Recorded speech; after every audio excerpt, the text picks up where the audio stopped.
Goes again, there's Tamim. ক্রিকেটকে বলা হয় জেন্টলসম্যান গেম বা ভদ্রলোকের খেলা। সেই খেলা রন্ধ্রে রন্ধ্রে মিশে আছে রাজনীতি আর কূটনীতি। রাজনীতিকে ক্রিকেট থেকে দূরে রাখার দাবি উঠে মাঝে মধ্যেই, তবুও ২২ গজের লড়াইয়ে বারবার জড়িয়ে পড়েছে এই রাজনীতি। ভারত পাকিস্তান ক্রিকেটীয় লড়াইকে বরাবরই দেখা হয় মর্যাদার লড়াই হিসেবে, তবে সেই ম্যাচকে ছাড়িয়ে ভারত বাংলাদেশের সাম্প্রতিক টানাপোড়েন জায়গা করে নিয়েছে বাড়তি উন্মাদনা।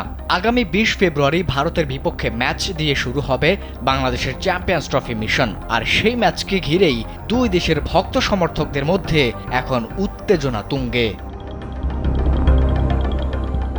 খেলার মাঠে ভারত বাংলাদেশের মতো দেশগুলোর সাফল্য অনেকটাই ক্রিকেট কেন্দ্রিক। স্যান্ডেলিনা সো, রূপচর্চায় আভিজাত্য। ক্রিকেটের জনপ্রিয়তার উপর ভর করে পাল্লা দিয়ে বেড়েছে লড়াই, উৎসাহ, উত্তেজনা আর রেষারেষি। ভারত এবং বাংলাদেশের জনপ্রিয় খেলা ক্রিকেট হওয়ায় যে কোনো জয়েই আনন্দে ভাসেন ক্রিকেট প্রেমীরা। ২২ গজের একটা জয় যে বহু মানুষকে দেয় কষ্ট, যন্ত্রণা, আবার ভুলিয়ে দেয় অনাহার, মন ভালো করে দেয় কয়েক ঘন্টার জন্য। আর নিখাদ এই আনন্দের মধ্যে মিশে আছে অভ্যন্তরীণ আন্তর্জাতিক রাজনীতির সমীকরণ, যেন কেউ কাউকে এক চুল পর্যন্ত ছাড় দিতে রাজি নন। চ্যাম্পিয়ন্স ট্রফির ম্যাচকে ঘিরে প্রশ্ন একটাই, বাংলাদেশ কি পারবে দুবাইয়ের ২২ গজে ভারতকে হারাতে? অসম্ভব নয়। একদিনের ক্রিকেটে বিশ্বের সেরা ৮ দল খেলছে এই প্রতিযোগিতায়।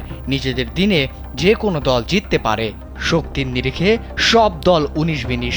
দুই দেশের সম্ভাব্য প্রথম একাদশ পাশাপাশি রাখলে নিশ্চিতভাবে অভিজ্ঞতা এবং দক্ষতায় এগিয়ে আছে ভারত। এছাড়া দলগত সাফল্যটাও যে এগিয়ে রাখবে দলটিকে। এদিকে চ্যাম্পিয়ন্স ট্রফিতে বাংলাদেশকেও কোনোভাবেই হালকাভাবে দেখার সুযোগ নেই। ব্যাটিং এবং ফিল্ডিংয়ের ক্ষেত্রে ভারত এগিয়ে থাকলেও বোলিং শক্তিতে পিছিয়ে নেই বাংলাদেশ। এবারে ভারতের মূল বোলিং আক্রমণ অনেকটাই অনভিজ্ঞ।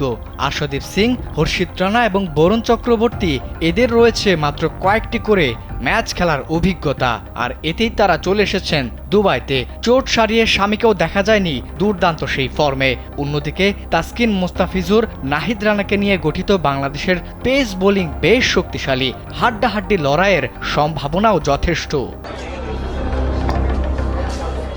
অন্যদিকে চ্যাম্পিয়ন্স ট্রফিতে অংশ নিতে দেশ ছাড়ার আগে টাইগার অধিনায়ক শান্ত আগে জানিয়েছেন বড় দলগুলোকে টেক্কা দেওয়ার ক্ষমতা রয়েছে তাদের। এছাড়া চ্যাম্পিয়ন হওয়ার লক্ষ্যেই নিজেদের সেরাটা দিবেন তারা। তাই তো এখন দেখার অপেক্ষা ভারতের বিপক্ষে প্রথম ম্যাচের মধ্য দিয়ে কেমন জবাব দেয় টাইগাররা। আবিদ হাসান, কালবেলা।